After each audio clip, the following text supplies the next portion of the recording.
Good morning, and welcome to Redeemer Lutheran Church. I'm Pastor Gary Lodeholt. Many of you know that the first church I served as pastor was Grace Lutheran Church in Prosperity, about 20 or 30 miles up the road from Redeemer.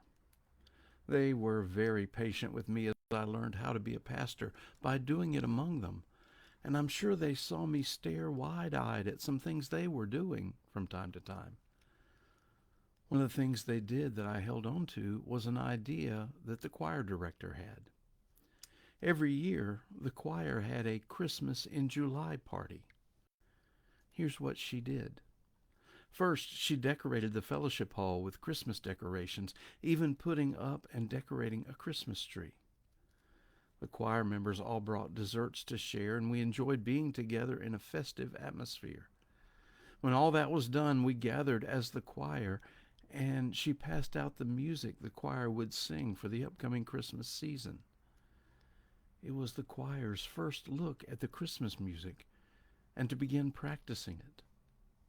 I looked forward to it every year. This week we are doing our own Christmas in July, and as we are surrounded by all this heat, we are turning our eyes toward Christmas and the great gift of Christ among us, not just at Christmas, but all through the year. In fact, when you think of God with us, you have to think of the word Emmanuel, which in fact means God with us.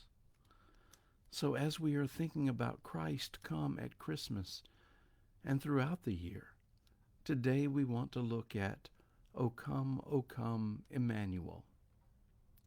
O come, Emmanuel is about as far a contrast to the hymn we looked at yesterday, the first Noel, as it can be.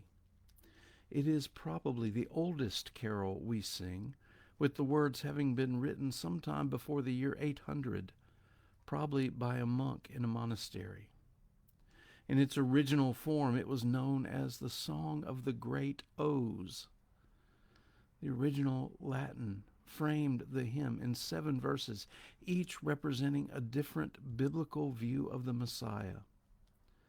The song begins by describing Christ as Emmanuel, God with us, a phrase that comes from Isaiah and then later from Matthew.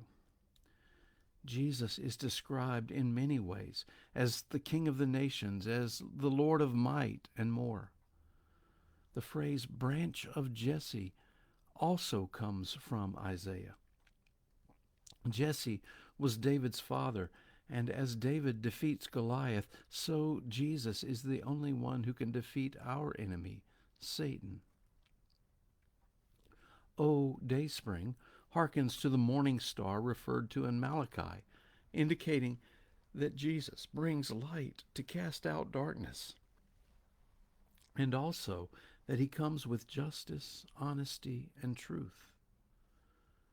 When the hymn describes the child as the key of David, it means that Jesus holds the keys of heaven and that he is the way there. When he is called the wisdom from on high, it means that Jesus is the source of all wisdom and that he brings peace and understanding to all the earth. Especially in those uneducated dark ages, the structure of this song gave the people a deeper, more complete view of the Christ child. In this hymn, they experienced both the Old and New Testament ideas of the Messiah and how they were fulfilled in Jesus. That makes this song one of the most important carols as well, because it carries the story of Christ in a unique way. The melody sounds almost like a chant, tying it to its origins in ancient monasteries.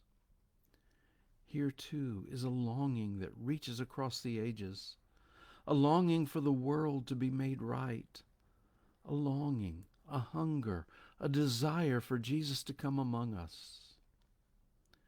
It's a desire we share at Christmas. It's a desire we share in July.